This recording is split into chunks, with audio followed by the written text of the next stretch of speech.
Hey scholars, it's me coming to you from my YouTube channel during our Easter or spring break. I miss you so much.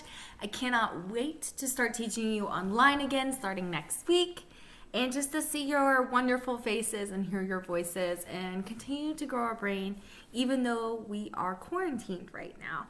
So today I want to read a story called Fuzzy Rabbit. And we can go ahead and start. Fuzzy Rabbit had been with the family for as long as he could remember. His dungeoneers were faded. He had a hole in his elbow of his sweater, and his buttons were all odd ones off different sizes. One of the stitches on his mouth had come undone, and he didn't even smile.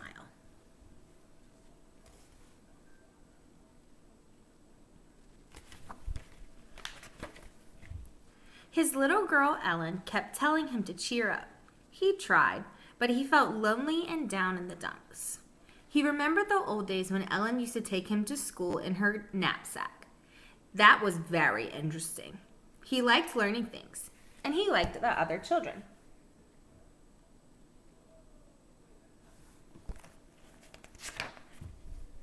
He used to sit next to Ellen and help her with her math and watch her paint. But recently, Ellen had started leaving him at home with all the other toys.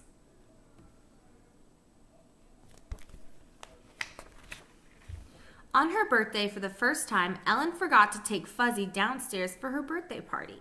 He could hear the children in the front room dancing to music and playing games. He sighed. He felt a bit left out.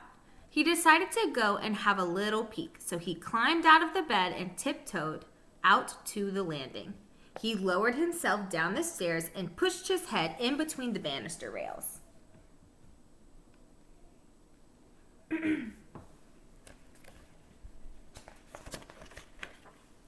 He could see Ellen opening her presents. There were pieces of wrapping paper and bits of ribbon and cards and envelopes all over the floor.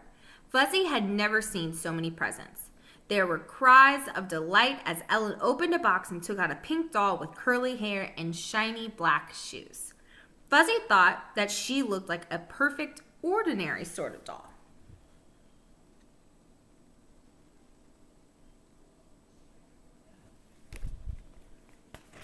Ellen was excited to open her next present. Inside was a feathery owl wearing a pair of spectacles. That's a big kid word for glasses. Ellen showed him off to her friends. Fuzzy couldn't see what all the fuss was about. Ellen's mother started to light the candles on the cake. "I'll just shut the door so that the draft won't blow them out," she said.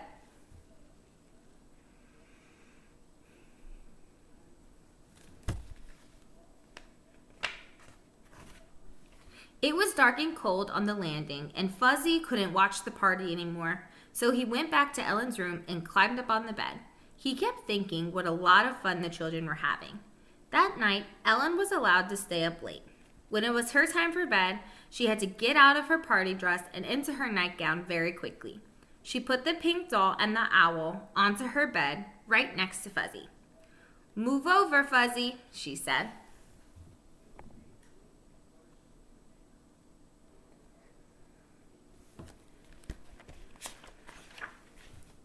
Fuzzy wished the new toys didn't take up so much room. He nudged the owl to make him move over a bit. The owl pecked at him. Fuzzy didn't think that was very polite. Fuzzy hoped that Ellen would see that he was being squashed by the other toys. But after saying goodnight, she went straight to sleep because she was so tired. "Excuse me," he whispered to the pink doll, "but I need a bit more space." She pretended not to hear him. Fuzzy gave her a push, but she pushed him back and Fuzzy fell over the side and rolled underneath the bed.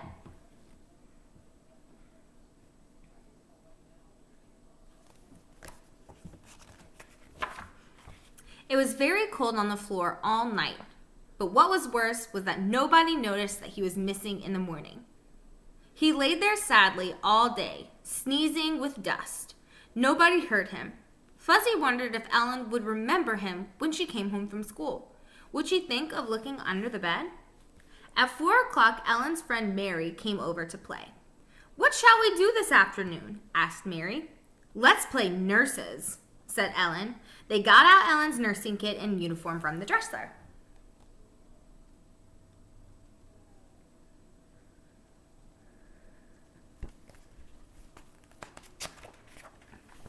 The girls put all the toys in the hospital, but Ellen wasn't happy.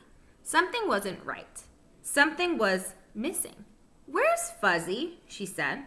The girls searched in the closet, behind the curtains, and under the bed covers. "He's lost," said Mary.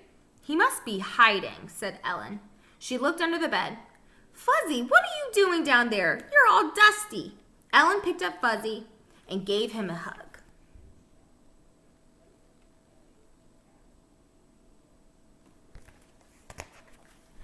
Ellen was surprised at how thin he'd become. "I remember when Mommy first made you. You were so cuddly and cheerful and bright," she said.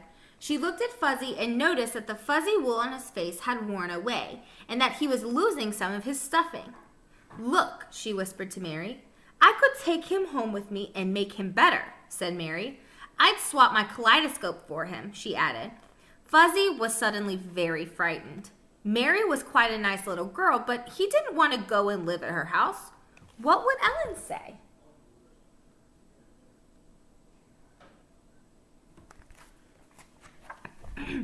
Ellen didn't need time to think. She answered right away. "I wouldn't swap Fuzzy for anything. He's always been my best friend. I can make him better." Fuzzy felt happy through and through.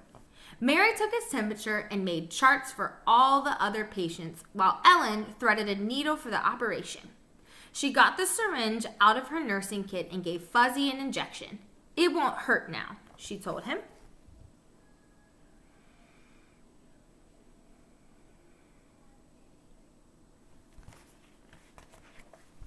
Ellen pushed all his stuffing back in and sewed him up. "All over now," she said. She also put another stitch in his lips, so that he could smile again. Ellen and Fuzzy smiled at each other. Ellen fussed over Fuzzy while Mary gave the owl some medicine and tied a bandage around the pink doll's arm. "What are their names?" asked Mary. "They haven't got names yet," said Ellen.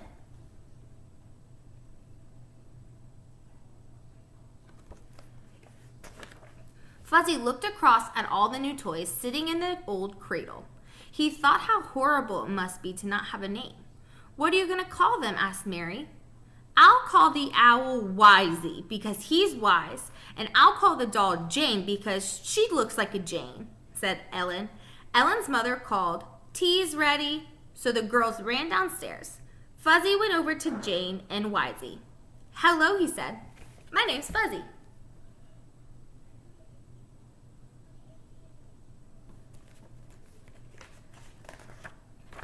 Just then the door opened and Ellen and Mary came back. They sat all the toys down in a circle and set out the dolls' tea service. Mary poured the orange juice and Ellen sliced the birthday cake. She gave Fuzzy the biggest piece because he'd been so brave that day. "It's nice to have friends," thought Fuzzy, smiling.